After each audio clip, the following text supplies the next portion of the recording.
E localiza, sem desmarcar, Romanos 12, segundo livro dos Reis, capítulo 6. Sem desmarcar Romanos 12, você vai localizar Romanos, 2 Reis, capítulo 6. Quando você encontrar os dois textos, tanto Romanos 12, como 2 Reis, capítulo 6, você vai dando glória a Deus, que é para eu saber que você achou. Maravilha. Vamos ler primeiro o tema, Romanos, capítulo 12, o versículo é o versículo 3, mas eu quero convidar a ler os versículos 1 a 3. Rogo-vos, pois, irmãos, pela compaixão de Deus, que apresenteis o vosso corpo em sacrifício vivo, santo e agradável a Deus, que é o vosso culto racional. E não vos conformeis com este mundo, mas transformai-vos pela renovação do vosso entendimento, para que experimenteis qual seja a boa, agradável e perfeita vontade de Deus. Até o versículo 2. Segundo livro dos Reis, capítulo 6, localize por favor o versículo 24. 2 Reis 6, 24 diz assim: E sucedeu depois disso, que Ben-Hadad, rei da Síria, ele era rei da onde? O Ben-Hadad, rei da Síria, juntou todo o seu exército, subiu e cercou uma determinada cidade. Qual cidade que ele cercou? E houve grande fome em Samaria, porque eis que a cercaram, até que se vendeu uma cabeça de jumento por 80 peças de prata. Por favor, repita, uma cabeça de jumento, 80 peças de prata. Então cercaram a cidade, a fome chegou e venderam uma cabeça de jumento por 80 peças de prata. E a quarta parte de um cabo de esterco de pombas por 5 peças de prata. Repita comigo, por favor, 200 gramas de esterco de pomba, 5 peças de prata. E sucedeu que, passando o rei pelo muro, uma mulher lhe bradou, dizendo: Acode-me, ó rei meu senhor. E ele lhe disse: Se o Senhor não te acode, de onde te acudirei eu, da eira ou do lagar? Disse-lhe mais o rei: Que tens? E disse ela: Esta mulher me disse: Dá cá o teu filho, para que hoje o comamos, e amanhã comeremos o meu filho. Cozemos, pois, o meu filho e o comemos. Mas dizendo-lhe ao outro dia: Dá cá o teu filho para que o comamos, escondeu o seu filho.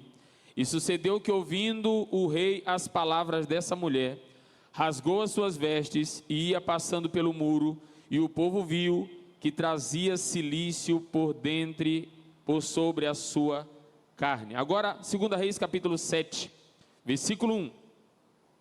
Então disse Eliseu. Quem foi que disse? Ouvi a palavra do Senhor. Assim diz o Senhor: amanhã, repita comigo, amanhã, quase a esse tempo, uma medida de farinha haverá por um ciclo, e 2 medidas de cevada por um ciclo, à porta de Samaria. E quem leu comigo e entendeu, diga amém. Sente-se, por favor, glorificando ao Senhor. Glória a Deus. Meus irmãos, olhem para mim, por favor. A pedagogia diz, a psicopedagogia especificamente, obrigado, especialmente aqueles especialistas em adolescente, dizem que o adolescente não consegue dar atenção para ninguém, nem para o professor, nem para o pai, nem para a mãe, nem para o pregador, mais do que 20 minutos. Então, eu sei que você é crente, então esse tempo pode ser estendido um pouquinho, eu vou passar um pouquinho de 20 minutos. Então eu preciso que você se concentre, porque agora nós estamos em uma guerra espiritual. Ao Nadé, quem está me ouvindo, diga glória a Deus. Agora você vai lembrar de um monte de coisa, várias coisas vão tentar te distrair, mas eu preciso que você olhe para mim aqui agora e me dê toda a sua atenção. Você promete me dar a sua atenção e eu prometo ser o mais breve possível. Vamos fazer esse acordo? Quem concorda, diga amém. Olhe para mim, por favor. Cauê. Deus abençoe, Cauê. Quantos anos você tem, Cauê? 17, só isso. Deus abençoe.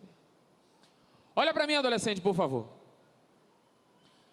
Eu vim agora há pouco com a família, quero até justificar minha esposa e meus 3 filhos não estão aqui. 3 filhos, porque paraense não tem filho, ele tem logo uma tribo. E nós viajamos desde 9h30 da manhã, 10 horas, com criança, para em toda a cidade, um quer fazer xixi, outro quer tomar água, aquela agonia, e 2 carretas quebradas no caminho. Então pedi licença para o pastor para deixar minha esposa descansando, meus 3 filhos, mas amanhã eles vão estar aqui, para vocês conhecerem todos os índios, meus filhos, tá bom? Então amanhã eu quero apresentar minha família para vocês. Eu vim às pressas porque estava saindo de plantão, eu sou sargento da Força Aérea, trabalho com o controle do tráfego aéreo ali na cidade de Sinop, então tem um radar lá e nós trabalhamos com isso, por isso tive que sair um pouquinho mais tarde. E além de trabalhar na Força Aérea, eu também sou diretor executivo da Escola Teológica lá em Sinop, sou professor de teologia e também líder de adolescente. Então, como é que o professor de teologia, com uma linguagem rebuscada e erudita, tem que adaptar a linguagem para o adolescente entender?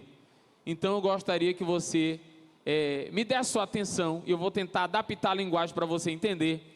E adolescente que é inteligente, com certeza consegue compreender até a teologia mais profunda, porque adolescente é gente inteligente. Quem concorda, diga amém. Eu quero pedir licença para nós chegarmos ao texto do tema amanhã. Amém? É bom pregar 2 dias que a gente vai com calma. Hoje eu quero ficar só na palavra inconformados. Aqueles que não se conformam.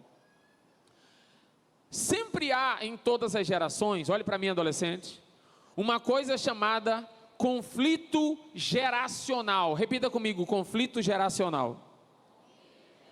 Só 2 pessoas falaram, todos? Conflito geracional. E o que é isso? É o seguinte, sempre a geração mais velha vai olhar para a geração mais nova com um olhar de desconfiança. E vai dizer o seguinte, será que essa nova geração vai aguentar? Será que essa nova geração vai dar conta do recado? Será que essa nova geração não vai deixar a chama se apagar? Isso acontece em todo lugar. Provavelmente você, adolescente, já deve ter ouvido o seu pai ou sua mãe dizer a seguinte frase: no meu tempo era diferente. Quem já ouviu o papai e a mamãe falar isso, levanta a mão. Você está reclamando que não tem carro com ar-condicionado para levar para a escola? No meu tempo eu ia para a escola, era 10 léguas de caminhada, atravessava 2 lagos, brigava com a onça e com o jacaré para chegar na escola, menino. Para de reclamar. No meu tempo era diferente. É assim ou não é? Pai e mãe, levanta a mão, os pais e mães. Quem já falou isso para o meu filho? Você está muito Nutella, rapaz. Você está muito Nutella, menina. No meu tempo era diferente. Adolescente, olha para mim. Você sabe por que os mais velhos, nós mais velhos falamos que no nosso tempo é diferente? Porque realmente era diferente. E sempre há uma tendência dos mais velhos em ignorar as lutas da nova geração e achar que a nova geração não vai dar conta do recado. Na antiguidade, por conta dessa preocupação, em Israel, criaram uma coisa chamada Escola dos Profetas. Como era o nome da escola? E para que servia a Escola dos Profetas? Para os mais velhos ensinarem os mais novos como servir ao Senhor. E houve um profeta chamado Elias, que foi um dos maiores profetas que nós temos no texto sagrado. Um homem consagrado a Deus, um homem que orava e parava de chover, depois ele dava uma palavra e a chuva voltava, ele orava e caía fogo do céu, e começou uma grande preocupação. Quando Elias foi embora, será que ainda haverá profeta em Israel? Havia uma preocupação, e Deus avisou toda a geração da escola de profetas que Deus levaria Elias, e a preocupação de todos era: será que haverá sucessor à altura de Elias? Era essa a preocupação. Havia um polo da escola dos profetas em Gilgal, outro em Jericó, outro em Betel, e em todos os lugares onde havia escola de profeta, não se falava em outra coisa. Quando Elias for embora, será que ainda haverá profeta em Israel? Nós sabemos a história. Chega um dia que Deus promete e leva Elias. elevado nas alturas, e agora o ministério e a capa que estava sobre Elias, repousa agora sobre o seu sucessor, Eliseu. Porém, sobre Eliseu pairava a desconfiança. E sabe por que pairava a desconfiança? Porque a geração mais velha sempre terá uma desconfiança com a geração mais nova. Isso não faz por mal não, é porque realmente as gerações passadas fizeram coisas extraordinárias. Adolescente, eu sei que vocês são estudiosos. Tire um dia, tire algum momento para estudar um pouquinho da história da igreja. Você conhecerá homens eruditos, homens cheios do Espírito Santo, homens de notável saber, que você olha para você e diz: jamais serei capaz de estar à altura desses homens. Olhe para mim, por favor. Saulo de Tarso, para vocês terem uma ideia, estudou com Gamaliel. Os eruditos dizem que no século I, Gamaliel só pegava 12 discípulos. Todo rabino só podia escolher 12 discípulos. Ele sentava no banco e os 12 meninos sentavam-se aos seus pés. E o treinamento com esses meninos demorava 3 anos. Logo, para você estudar com os melhores, tinha que passar por um processo seletivo. Para alguém estudar com Gamaliel, o menino com 13 anos de idade tinha que saber decorado a Torá. E o que é a Torá? É o Pentateuco. E quais são os livros do Pentateuco? Gênesis, Êxodo, Levíticos, Números e Deuteronômio. Para alguém poder estudar com Gamaliel, os eruditos dizem que tinha que saber decorado. Ah, Isaac, eu sei decorado, ó. Gênesis, Êxodo, Levítico, Número, Deuteronômio. Epa, pera. Eu não estou falando para decorar o nome. Tem que decorar tudo que está em Bereshit. Tudo que está em Shemot, tudo que está em Vaikra, tudo que está em Bamidbar, tudo que está em Devarim, tudo que estava no Pentateuco, tudo. O adolescente tinha que saber decorado. Logo, se Paulo estudou com Gamaliel, é porque com 13 anos ele já tinha decorado a Torá. Eu estou com 40 e tenho dificuldade de decorar alguns versículos bíblicos. Deixa eu dizer um negócio para você. Quando nós olhamos para a história, nós veremos homens e mulheres que fizeram coisas notáveis. Quando você estuda a patrística, você conhecerá um homem chamado Agostinho, que a igreja católica o chama de Santo Agostinho. Ele tinha um debate com Pelágio, um herege da história da igreja, e ele, para debater contra as heresias, ele escrevia livros. Não era livro de 50 páginas, nem de 30 páginas, eram de aproximadamente 500 a 600 páginas. Ele tinha Google para ajudar? Não. Tinha chat GPT para ajudar? Não. Tinha caneta esferográfica Bic para ajudar? Não. Era numa caverna com iluminação ruim, tinta ruim e pena ruim. E da onde esse homem tirava tanta sabedoria? Existe um Deus no céu que está pronto a dar sabedoria para quem buscá-la. Se você começar uma campanha de oração e dizer: Deus, eu quero uma campanha de oração aqui, não é por carro, não é por casa, não é por dinheiro, eu quero que o Senhor me dê sabedoria, Deus está pronto para te entregar. Me faltaria tempo para trazer exemplos de homens que fizeram coisas notáveis na história da igreja para despertar o seu desejo de buscar também. Mas deixa eu só lembrar aqui, pulando no século XVIII. Olha para mim, por favor, adolescente. No século XVIII, na Nova Inglaterra, onde hoje é os Estados Unidos da América, o culto tinha uma liturgia diferente da nossa. Sabe como era a liturgia lá? Tinha um dirigente e 5 pregadores. Quando a pessoa ia para o culto, os 5 pregadores sentavam e eles não sabiam quem ia pregar. Os 5 tinham que estar prontos para dar a palavra. O dirigente dirigia o culto e na hora da palavra dizia: hoje quem vai pregar é o irmão Tiago. E ele tinha que estar pronto para pregar. Quem está entendendo, diga amém. Lá numa igreja da Nova Inglaterra, tinha um jovem com uma voz monótona. O que é uma voz monótona? Aquela pessoa que ninguém aguenta ouvir.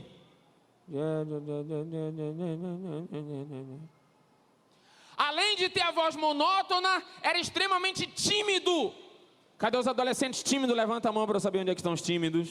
Obrigado pela sinceridade, eu também sou. O Jonathan Edwards era o nome dele. Como era o nome dele? Repita comigo: Jonathan Edwards. Quando ele ganhava a oportunidade para pregar, ele escrevia o sermão e ele lia o sermão, mas ele tinha tanta vergonha. Orlando Boy, autor do livro Heróis da Fé, diz que quando ele ia pregar, ele botava o sermão bem na frente dos olhos. Saúde os irmãos com a paz do Senhor. tão tímido que ele era. Hoje eu vou pregar aqui. E ele começava a pregar desse jeito, de vergonha. Então o dirigente, quando a igreja estava cheia, nunca dava oportunidade para o Jonathan Edwards, para não acabar com o culto. Aí lá um dia que dava uma chuvada, uma tempestade, uma nevasca, só veio 3 irmãos para a igreja, aí o dirigente dizia, hoje eu vou dar oportunidade para o Jonathan pregar. Só são 3 irmãos mesmo, só a irmã Mariazinha, o Zequinha e o porteiro, hoje é do Jonathan. Mas quando a igreja estava cheia, nunca ele ganhava oportunidade. Mas uma semana, olhe para mim adolescente por favor, o Jonathan falou o seguinte, quando eu leio na Bíblia, eu vejo que Deus usava pessoas de maneira extraordinária. Será que Deus ainda pode usar alguém nos dias de hoje? Será que Deus ainda pode usar alguém, mesmo se essa pessoa for tímido? Será que Deus ainda pode usar alguém, mesmo que essa pessoa não tiver tanta eloquência? Será que Deus ainda pode usar alguém, mesmo que essa pessoa não tiver técnica de oratória, ou de exegese, ou de qualquer outra coisa? Sabe o que o Jonathan fez? 5 dias de oração e jejum. Quem está me ouvindo, diga amém. 5 dias de oração e jejum. E ele foi para o culto, domingo, igreja cheia. E o dirigente olhou para os pregadores e falou assim, o Jonathan não pode ser hoje, a igreja está cheia. Quando ele ia apontar para outro, o Espírito Santo falou no coração do dirigente, hoje quem prega é o Jonathan. O dirigente falou assim, Deus, o senhor vai acabar com o culto. O Jonathan não sabe pregar, eu vou botar outro para pregar. E o Espírito Santo bradou, quem vai pregar é o Jonathan, eu estou mandando. O dirigente não é besta.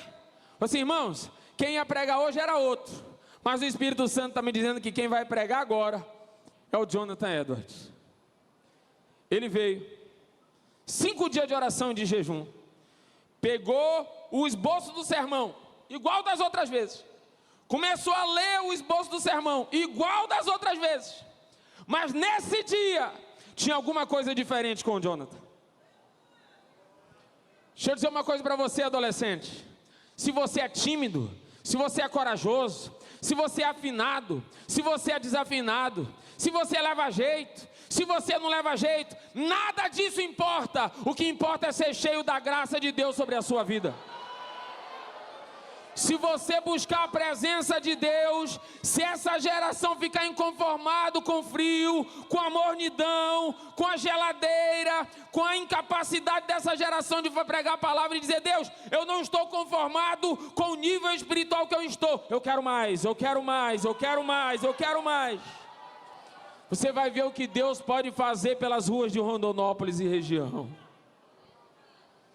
O Jonathan pregou, lendo do mesmo jeito, mas o autor do livro Heróis da Fé diz que Deus trouxe um temor naquele dia, naquele templo.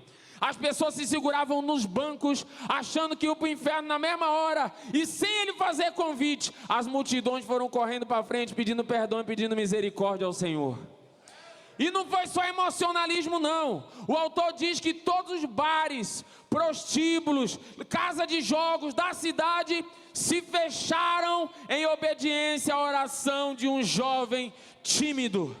Eu não sei se você é tímido, eu não sei se você sabe pregar, eu não sei se você é afinado, eu só sei que se você buscar a presença do Senhor, Deus pode trazer um avivamento e usar a sua vida. Quem está disposto nessa noite a dizer, Deus, eu quero ser usado por Ti nessa última hora. Sempre haverá uma preocupação. Me faltaria tempo para que vocês pesquisem depois.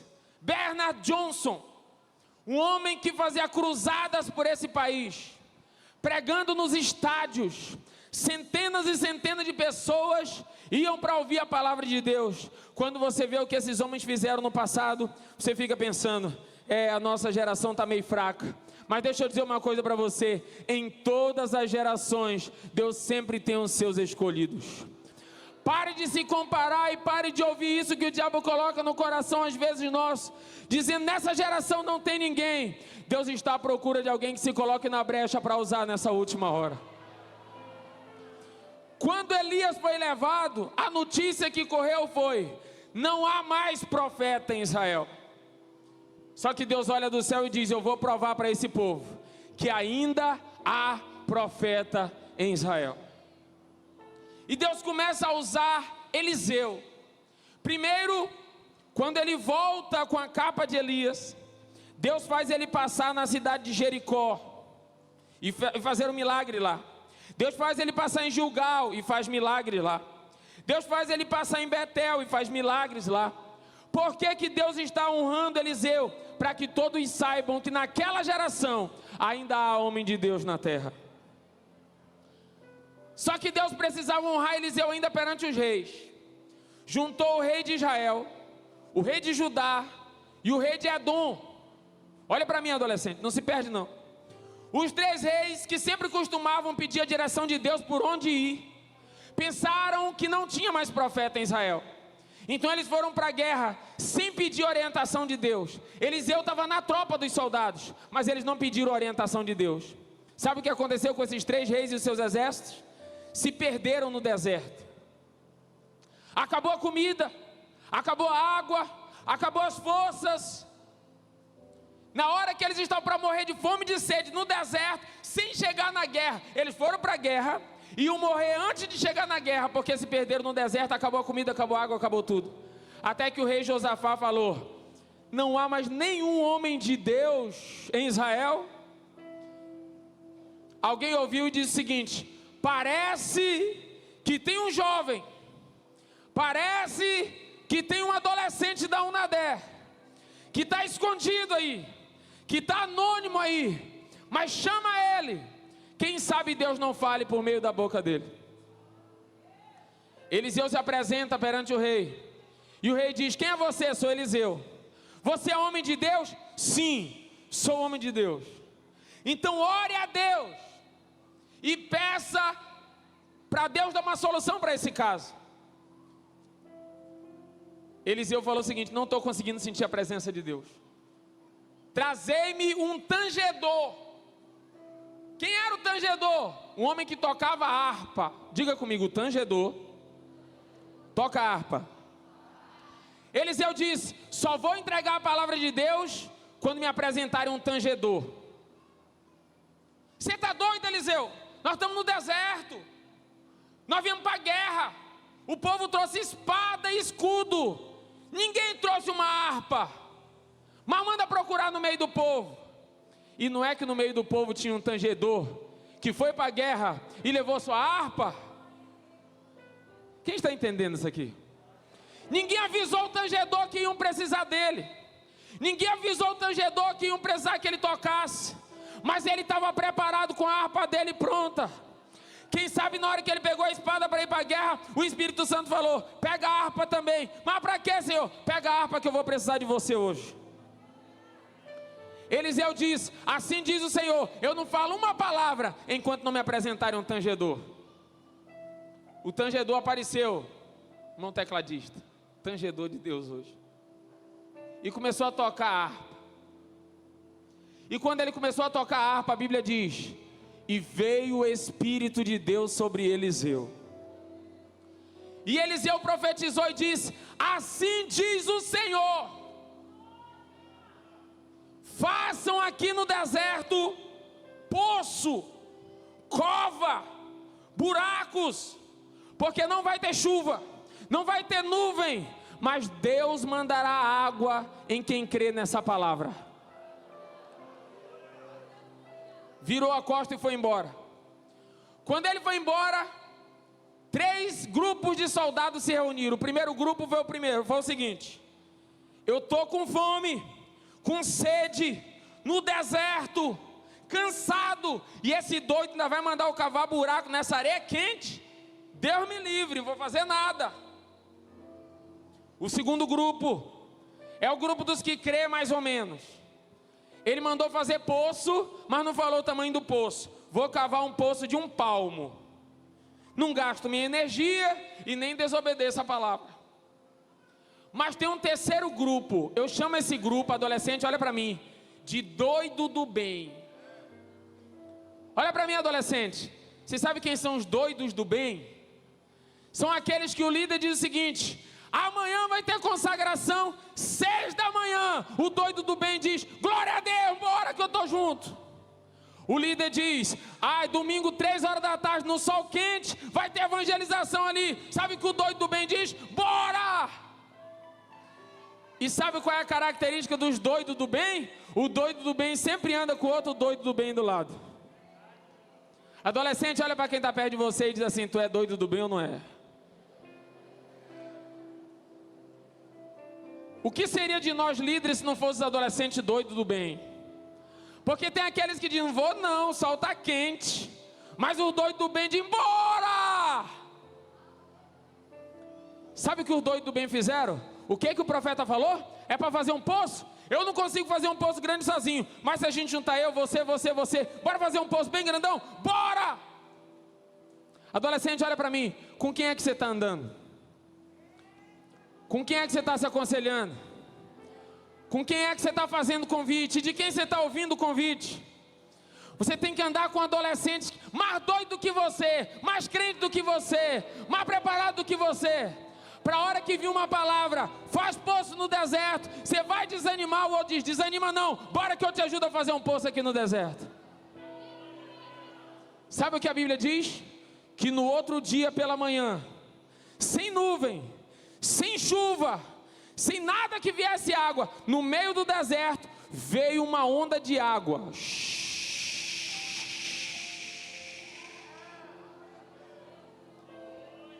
Pastor Isaac, da onde veio essa água? Eu lacei, meu amigo.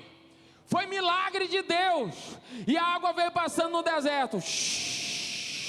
E do jeito que ela veio, ela foi embora. Aonde não tinha poço, a areia quente do deserto chupou a água. Aonde tinha um poço de 1 palmo, tinha água para 1 palmo. Mas os doidos do bem que fizeram um poço bem grandão, encheu o poço deles de água. Levante a sua mão, por favor. Nós vivemos uma geração em que as pessoas querem a água do Espírito Santo de Deus, mas pouca gente quer se dispor a cavar. E eu profetizo que a UNADER está se levantando hoje aqui, para não ser a geração mimimi que fica reclamando do sol, mas é a geração que vai dizer, nós vamos cavar. E se o avivamento depender de nós, Deus vai trazer, porque eu vou fazer a minha parte. Deus estava honrando Eliseu, mas ainda faltava uma última honra. Dentro da cidade da Síria, dentro da cidade de Samaria, estava Eliseu e o povo de Israel. O rei da Síria usou uma estratégia militar. Olha para mim que eu estou acabando. Qual foi a estratégia que ele usou? Cercou a cidade. Não deixava ninguém sair para a plantação, para a agricultura. Não estava chovendo. Então a comida dentro de Samaria acabou. Não dava para pegar comida fora e a comida dentro de Samaria acabou. Houve fome em Samaria. O texto que nós lemos diz que a fome era tão grande, acabou o frango, acabou o porco, acabou todos os animais, os limpos e os imundos. Não tinha mais nada dentro de Samaria. Olha para mim, adolescente, quem está me ouvindo, diga amém. Acabou a comida. O texto que nós lemos diz, se vendia dentro de Samaria uma cabeça de jumento por 80 peças de prata. Eu já fiz o dever de casa, peguei o valor da prata, peguei o peso da prata e trouxe para dinheiro para você entender, como se fosse nos dias de hoje. Olhe para mim, o equivalente que o texto fala aqui, de 80 peças de prata, seria aproximadamente hoje a R$800. Então, para você não esquecer nunca mais, adolescente, repita comigo bem forte. Uma cabeça de jumento, R$800. Não tinha mais comida em Samaria. Carne, frango, peixe, esquece. O jumento já foi comido faz tempo. Só sobrou a cabeça do jumento para fazer uma sopa. Quanto era a cabeça de jumento? Isaac, quem não tinha R$800 para comprar a cabeça de jumento? O texto bíblico nos diz, eu não estou inventando, nós lemos juntos. Se vendia, repita comigo, 200 gramas de cocô de pombo, R$50. Olha para mim. Os ricos, que ainda tinham R$800, compravam uma cabeça de jumento para fazer uma sopa para a família tomar. Os pobres que não tinham 800 reais, mas tinham 50, podia comprar 200 gramas de cocô de pombo. Repita comigo, 200 gramas de cocô de pombo, 50 reais. O pombo é um animal imundo para se alimentar. Agora imagina o cocô do pombo. O jumento era um animal imundo para se alimentar, mas na cabeça do jumento era isso que estava comendo-se em Samaria. Duas mães, olhe para mim por favor que eu estou terminando. Duas mães com bebês recém-nascidos estavam com fome, e elas não tinham 800 reais para comprar a cabeça de jumento. Elas não tinham 50 reais para comprar cocô de pombo. Sabe o que as duas disseram? Nós vamos morrer de fome. Sair da cidade não adianta, os sírios vão nos matar. Aqui não tem mais comida, nós não temos mais dinheiro para comprar cabeça de jumento, nem cocô de pombo. Vamos fazer o seguinte. Duas mães. Cadê as mães? Levanta a mão aí, suas mães. Levanta a mão, suas mães. Olha isso aqui, mãe. Duas mães. Uma mãe falou para a outra: vamos pegar o meu filho recém-nascido hoje, a gente come ele hoje. E na hora que a fome apertar, aí a gente come o teu filho. E assim elas fizeram. O texto bíblico diz que essas duas mulheres cozinharam uma criança dentro de Israel e comeram. O nome disso é canibalismo, antropofagia. Depois que a fome apertou, a mãe que tinha comido o filho falou para a outra mãe: me dá teu filho que eu estou com fome, agora é o dia de comer teu filho. E a outra mãe escondeu o filho e falou: ninguém vai comer meu filho. E essas duas mulheres foram brigar perante o rei. Quando o rei descobriu que dentro de Samaria estavam comendo o próprio filho, ele rasga suas vestes e começa a espraguejar dizendo: não há mais homem de Deus em Israel. Olha para mim, adolescente, que eu sei que vocês são inteligentes. A palavra hoje aqui não é sobre comida. A palavra hoje aqui não é sobre jumento, nem cocô de pombo. A palavra aqui hoje é para a nossa geração de inconformados. Sabe por quê? Porque o que dizem é: o tempo dos banquetes já passou. O tempo de comida boa na mesa já era. O tempo de homens de Deus cheios do Espírito Santo se extinguiu. O tempo de mulheres de Deus com dom de revelação, que o cabo em pecado saiu fugindo com medo, acabou. O tempo que Deus se revelava por meio de sonhos, de variedade de línguas, de revelação, acabou e não tem mais. Sabe o que estão dizendo para nós? Que a nossa geração vai se alimentar espiritualmente de cabeça de jumento e de cocô de pombo, mas nós estamos inconformados aqui nessa noite para profetizar na autoridade do nome de Jesus. Está repreendida essa palavra. A nossa geração viverá um avivamento nessa última hora. O rei chamou Eliseu e falou: a culpa é tua, Eliseu. O povo está comendo cabeça de jumento, cocô de pombo, e tem mãe comendo o próprio filho.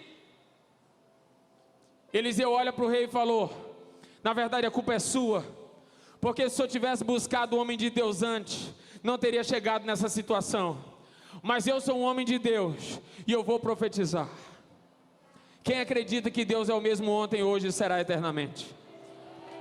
O Nadé, adolescente, levanta a mão. Você acredita em profecia? Cadê os adolescentes pentecostais? Você acredita em profecia? Eliseu ficou de pé, todo Israel olhando para ele, e Eliseu disse: assim diz o Senhor, amanhã vai ter fartura aqui em Samaria. Não vai ser mês que vem, não vai ser ano que vem, não vai ser daqui a uma década, vai ser amanhã. Amanhã vai ter fartura em Samaria. Quem acredita que Deus ainda pode usar alguém nessa última hora? O capitão comandante do exército olhou para o rei e falou: rei, não ouve esse homem de Deus, porque eu não estou vendo uma nuvem no céu. Mesmo que a gente plante hoje, não vai dar tempo de colher amanhã. Os sírios estão lá cercados e acampados. Os sírios não vão embora. O que esse homem está dizendo não é de Deus. Não tem como ter fartura amanhã. Quando Eliseu ouviu o capitão dizer isso, Eliseu disse: assim diz o Senhor. Você, capitão, bem preparado, bem treinado, inteligente, que poderia crer nessa promessa, mas tu não está crendo, porque você não creu. Você vai ver a fartura, mas você não vai participar da fartura, porque a fartura não é para os mais preparados, mas é para aquele que crê no Deus do impossível. Eliseu disse que a fartura ia ser quando? Grite bem forte: amanhã. Quando vai ser a fartura? Eliseu foi para casa orar. Deus ouviu do céu e disse o seguinte: eu preciso cumprir a palavra do meu servo na terra agora. Agora, como que Deus vai fazer para vir fartura no outro dia? Sabe o que Deus fez? Olha para mim, adolescente, você perder isso aqui, você perdeu a mensagem. A cidade de Samaria era uma cidade cercada como todas as outras. Fora dos muros da cidade, tinha um lugar chamado Arraial dos Imundos. Como é o nome do lugar? Quem ficava lá? As pessoas com doenças infecto-contagiosas. Toda doença infecto-contagiosa na antiguidade era chamada de lepra. Generalizava todo mundo. Tinham vários leprosos lá. Mas aquele grupo de leprosos, 4 leprosos se levantaram. Eu quero que você repita comigo: 4 leprosos. Só 2 pessoas falaram. 4 leprosos. Quem tem amigo crente aí, levanta a mão e diga glória a Deus. 4 leprosos se levantaram e falaram o seguinte: se a gente ficar aqui no Arraial dos Imundos, a gente vai morrer. Se a gente entrar na cidade, a gente vai morrer de fome e apedrejado, porque a gente não pode entrar sem autorização na cidade. Vamos fazer o seguinte: vamos lá no exército da Síria. Eu estou sentindo um cheiro de churrasco. Eles estão comendo do bom e do melhor. Vamos chegar lá e vamos pedir um prato de comida. Se eles derem um prato de comida para nós, a gente come. E se eles matarem a gente já vai morrer mesmo. Vamos lá, vamos. E aí se levantaram. Quem se levantou? Leproso, mendigo, sujo, fedorento. Imagina, 4 leprosos andando, todos se arrastando, todo capenga. Mas quando Deus viu do céu esses 4 leprosos andando, Deus olhou e disse: são esses 4 leprosos que eu vou usar. Não, você não entendeu. Quando Deus olhou do céu, Deus disse: tem gente bem preparada em Samaria, tem gente bem estudada em Samaria, tem gente bem capacitada em Samaria, mas não são voluntários para fazer o que eu quero. 4 leprosos se levantaram. São esses 4 leprosos que eu vou usar. A Bíblia diz que os 4 leprosos começaram a andar em direção ao exército da Síria para pedir comida. Aí Deus disse: vou usar os 4 leprosos. Aí Deus fez, lá no exército da Síria, eles ouvirem um barulho de um grande exército. Eles estavam lá comendo picanha assada no espeto, filé. Eu sou paraense, tá, irmão? Açaí. Ô glória, tem uma paraense ali também. Um monte de comida do bom e do melhor da Síria. Só que de repente eles ouviram o barulho. Que barulho é esse? No ouvido deles era um grande exército que estava se aproximando. O chão começou a tremer, como se tivesse vindo exércitos, cavalos e cavaleiros. Eles ficaram desesperados. Ei, antigamente, na antiguidade, no exército, tinha um especialista, que quando o exército vinha, ele botava o ouvido no chão. E baseado no tremor da terra, que ele botava o ouvido no chão, ele calculava: eu acho que o exército está vindo de 1000 soldados. Agora imagina, quem está vindo andando no caminho? Mas no ouvido da Síria, Deus fez eles ouvirem um barulho de uma grande multidão. Olha o que Deus faz. Imagina comigo aqui, traz um especialista aí, bota o ouvido aí, quantos são? E o barulhão. Chefe, vem aqui, chefe, é uns 1000 soldados. Ouve de novo, tá bom, vou ouvir de novo. Chefe, acho que está aumentando, não me enganei, não é 1000 não, é uns 5000 que estão vindo aí. Ouve de novo. Eita, chefe, é 10, 15, tem cavalo, tem cavaleiro, tem carruagem, o negócio é feio. Deus botou um temor no exército da Síria, e a Bíblia diz que o exército da Síria saiu correndo desesperado, com medo do exército que estava vindo. Quem era o exército que estava vindo?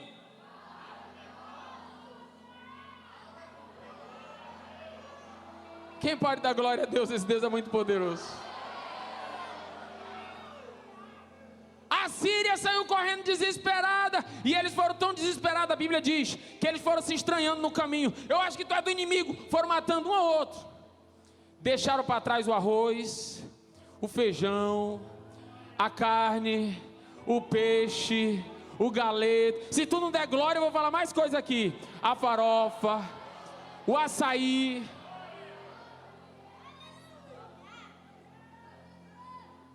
E o exército que estava vindo, quem era? Olha para mim, adolescente. Nunca foi pela capacidade humana. Nunca foi pela habilidade intelectual. Nunca foi por uma coisa. Não, sabe o que faz a diferença? A presença de Deus na sua vida.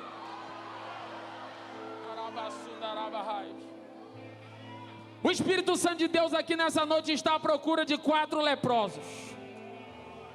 O Espírito Santo de Deus está passando em revista a sua igreja, está passando em revista a Unadé, está procurando aonde estão 4 leprosos que digam: Deus, eu não sei, eu não tenho capacidade, eu não venho de uma família nobre, mas se o Senhor precisar usar alguém, eis-me aqui, Senhor, eis-me aqui, Senhor, eis-me aqui, Senhor, eis-me aqui, Senhor.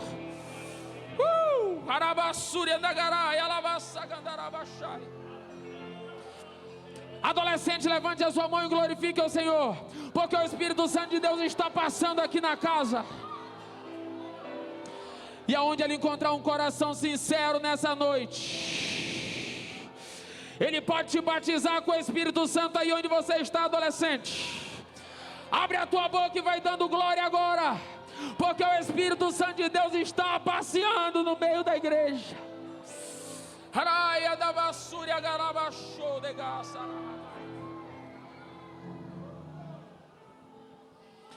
Eu quero profetizar que quando esse primeiro dia de congresso acabar hoje, você vai chegar em casa.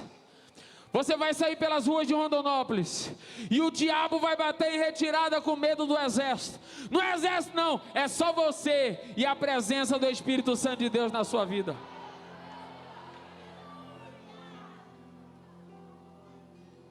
Os 4 leprosos, eu não sei se eles ficaram curados da lepra, mas pobres nunca mais ficaram. Pegaram o ouro dos sírios, prata, bens, tudo que tinha, comeram do bom e do melhor. Quem é que estava comendo do bom e do melhor? E dentro de Samaria, cabeça de jumento, quanto é a cabeça de jumento? Cocô de pombo, quanto é 200 gramas de cocô de pombo? E os 4 leprosos? Picanha, filé, ô glória, lasanha. Os 4 leprosos comeram de tudo, a Bíblia diz, guardaram, enterraram o tesouro deles e disseram: não é bom a gente ficar aqui, vamos avisar o pessoal lá que tem comida com fartura aqui. Os 4 leprosos voltaram, chegaram na porta de Samaria e gritaram: tem comida à vontade. Eu não sei o que aconteceu, mas o exército da Síria foi embora. Você lembra na 5ª série, quando a tia da merenda dizia: tá na hora da merenda? Quem lembra, adolescente? Quem já passou da 5ª série aí? Bora que o lanche está servido. Agora você imagina um povo que está sem comer direito há muito tempo, comendo cabeça de jumento, cocô de pombo, o próprio filho, e agora saber que tem comida com fartura. A multidão saiu em desespero. O desespero foi tanto que lá na porta de Samaria, quem estava de serviço naquele dia de plantão? O capitão. O mesmo que ontem falou: não é possível, não vai dar, o profeta é mentiroso. E o profeta ontem falou: tu vai ver de longe, mas tu não vai participar, porque tu não creu. A Bíblia diz que a multidão foi, bateram, atropelaram o capitão, e ele morreu pisoteado pela multidão. Deixa eu dizer uma coisa para você: quem crê verá a fartura que Deus mandar sobre essa geração. Quem não crê vai ser atropelado, porque a palavra de Deus não pode voltar vazia. Ou você crê e vive o avivamento que Deus vai mandar, ou você não crê e vai ser atropelado por quem crê.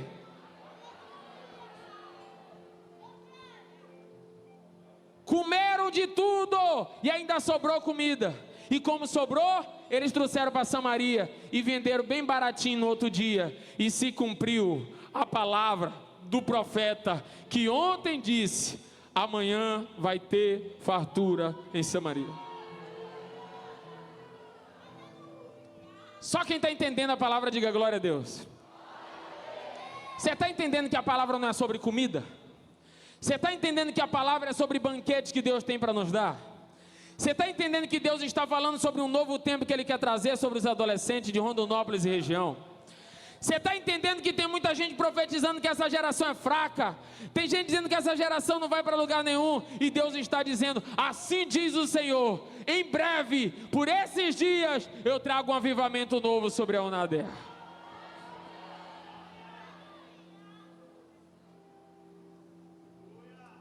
Só quem está me ouvindo, diga amém. Eu tenho 40 anos hoje, estou terminando. Quando eu tinha uns 15 da idade de vocês, eu queria ser pregador.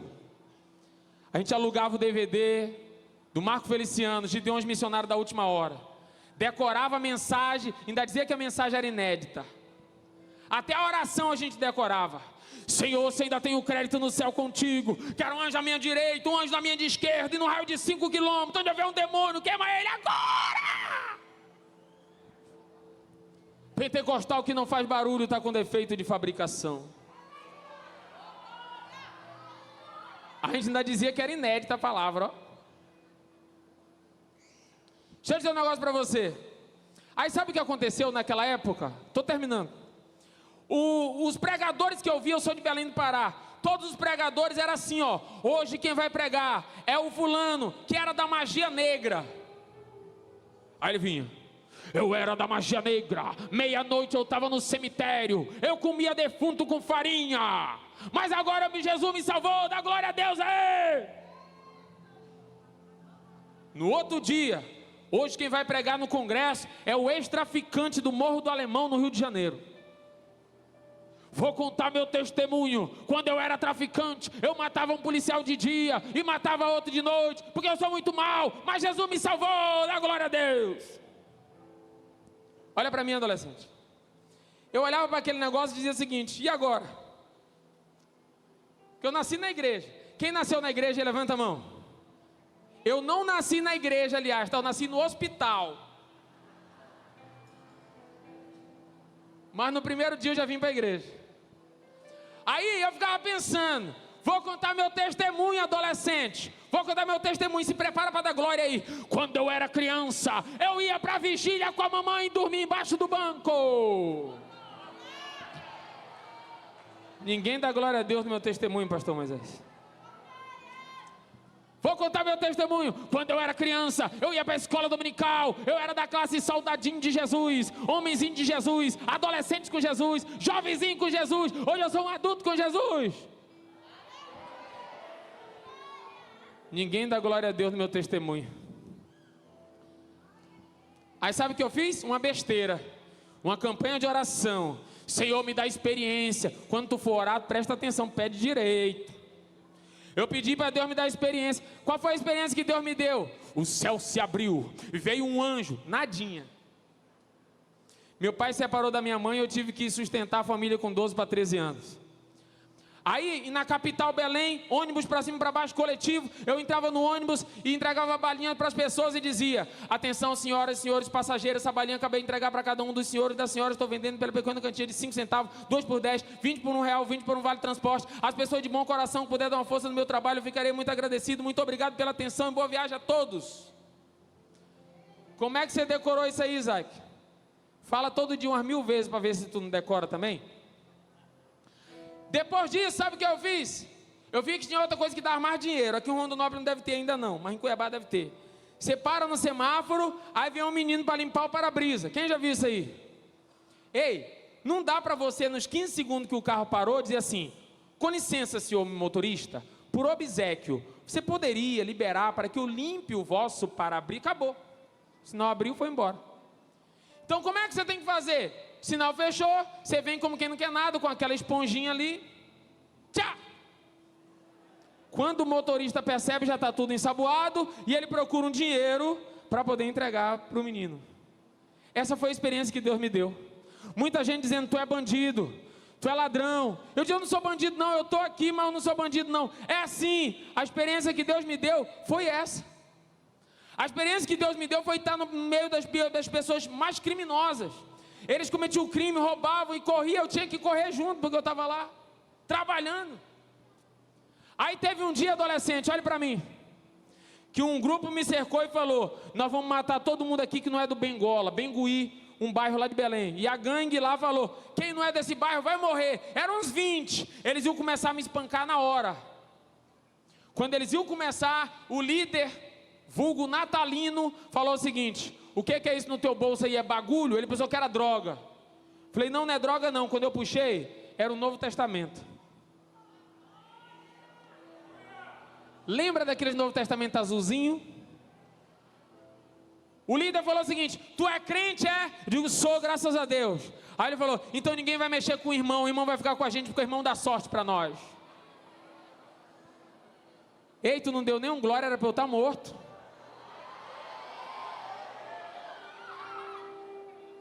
Aí sabe o que eu fiz? Eu falei: então vou trazer meu irmão também, que ele precisa trabalhar. Tá bom. Ficou eu e meu irmão trabalhando lá. Um dia, chegou um sargento da marinha, todo de branco, e falou o seguinte: há 10, 15 anos atrás eu estive aí. Passou alguém e profetizou na minha vida que eu ia sair.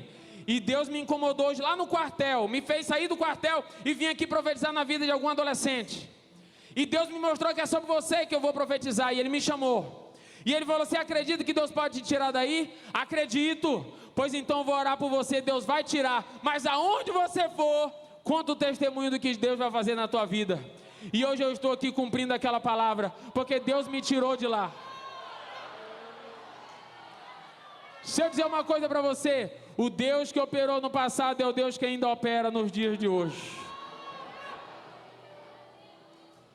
Fica de pé que amanhã a gente continua.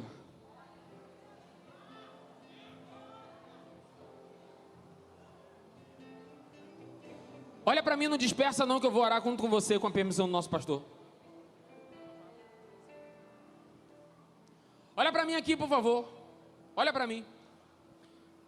Porque, bora ver quem prestou atenção na mensagem. Quem é que estava indo no caminho?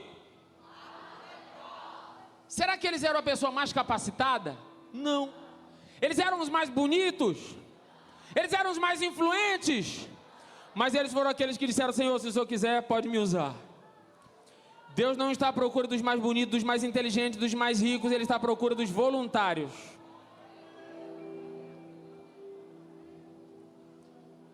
Sabe o que o diabo tem feito nessa geração? Tem feito muita gente não acreditar que Deus pode usar. Mas eu quero dizer uma coisa para você: Deus pode te usar. Olha para mim, por favor.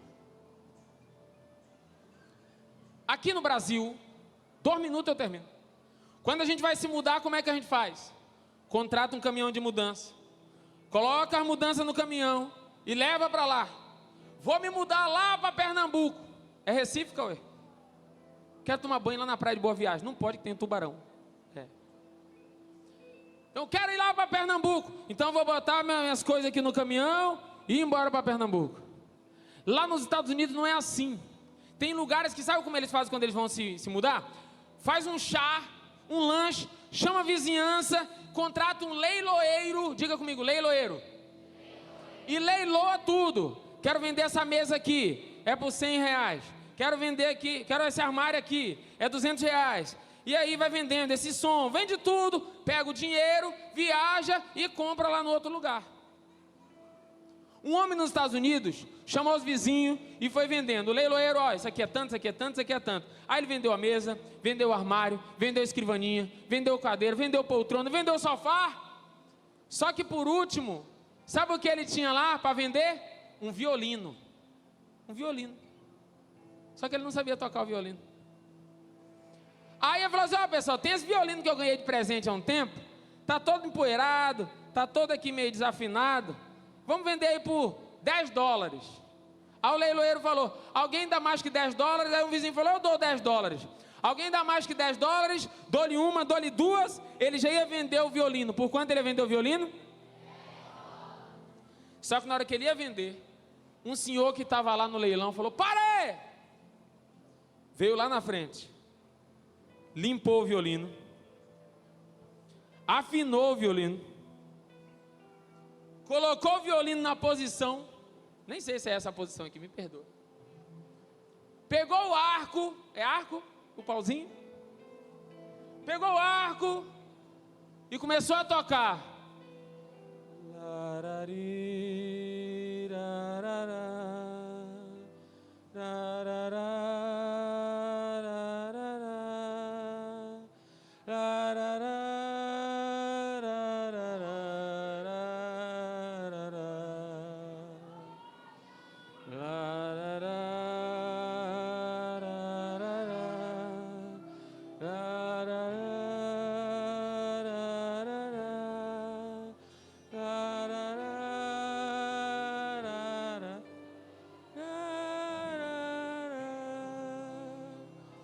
Quando ele tocou aquela música, todo mundo começou a chorar. Todos os convidados choraram, o dono da casa chorou, o leiloeiro chorou, e ninguém entendeu nada porque aquele homem fez aquilo. O homem voltou e sentou no lugar. O leiloeiro veio e disse, vamos continuar o nosso leilão, enxugando as lágrimas. Por quanto é que a gente vai vender o violino? Alguém dá mais do que 10? Eu dou 20, eu dou 50, eu dou 100, eu dou 1000. Alguém falou, eu dou $1 milhão nesse violino.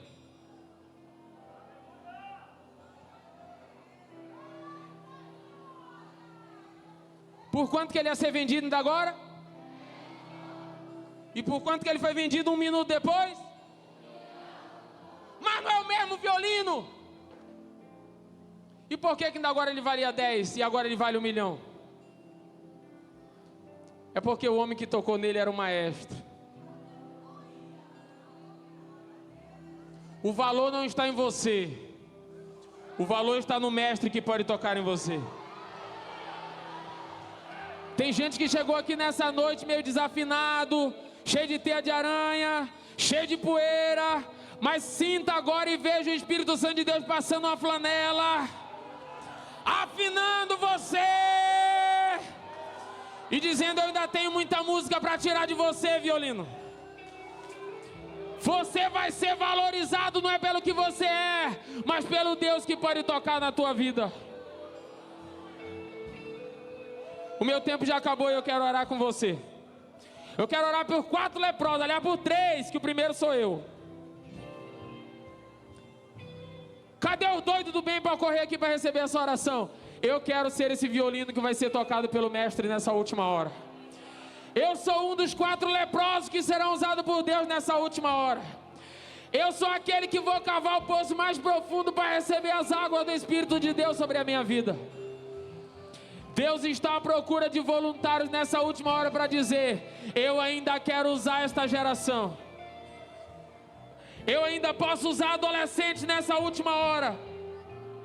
Ai daquele que está dizendo, acabou, passou, não tem mais, Deus não usa mais. Deus está dizendo nessa noite para o Unader, aonde houver um voluntário, eu quero encher com meu Espírito Santo, batizar e renovar ainda nesta noite. Abre a tua boca e vai dando glória e recebe o batismo com o Espírito Santo na tua vida.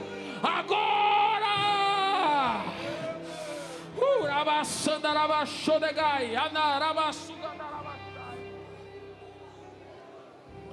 Eu quero pedir para a liderança da Unadé, para os obreiros, para os pastores, para os pais e para as mães estenderem as mãos sobre esses adolescentes. Há uma batalha espiritual muito grande. O diabo está dizendo: tu é leproso, a tua roupa é suja, você está manchado, você não sabe, você não tem, você está no interior, a tua família não é influente. Mas Deus está bradando ao teu coração nessa noite: se você quiser, eu posso te usar. Se você quiser, eu posso te encher. Se você quiser, eu posso te renovar. Se você quiser, eu te dou dons espirituais nessa noite.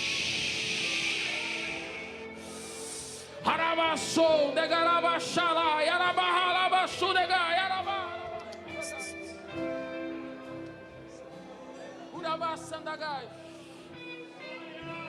Todos que estão aqui na frente, abre a boca e dando glória agora. Glória a Deus, aleluia. Glória a Deus, aleluia. Glória a Deus, aleluia.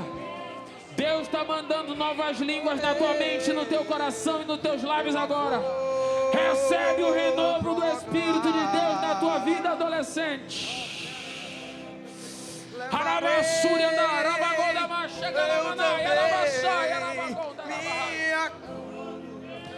Espírito Santo de Deus, capacita esse adolescente nessa última hora para coisas grandes, para a glória do teu nome.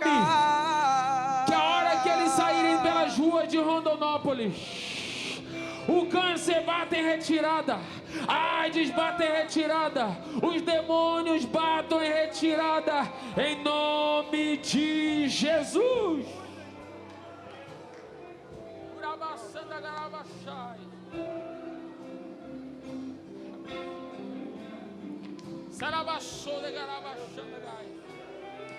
Espírito Santo de Deus, há adolescentes aqui que estão fazendo uma oração sincera nesta hora. Eu quero fazer um convite para você que está aqui nessa noite, que ainda não aceitou Jesus como seu Salvador.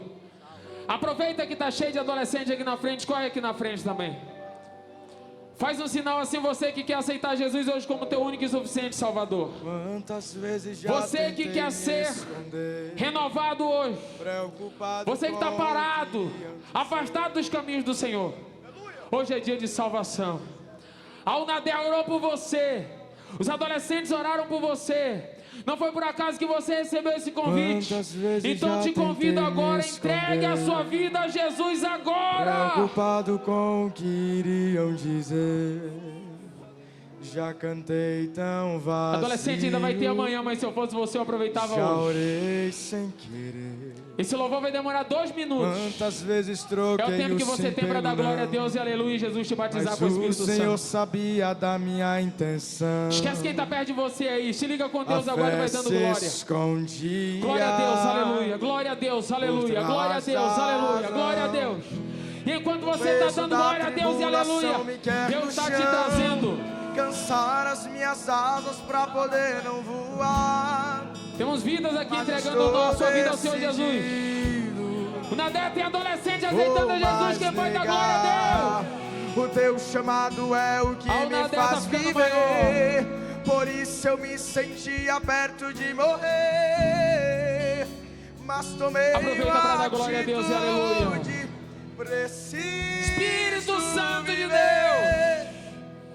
Há adolescentes aqui com um coração sincero, Senhor. Espírito Santo.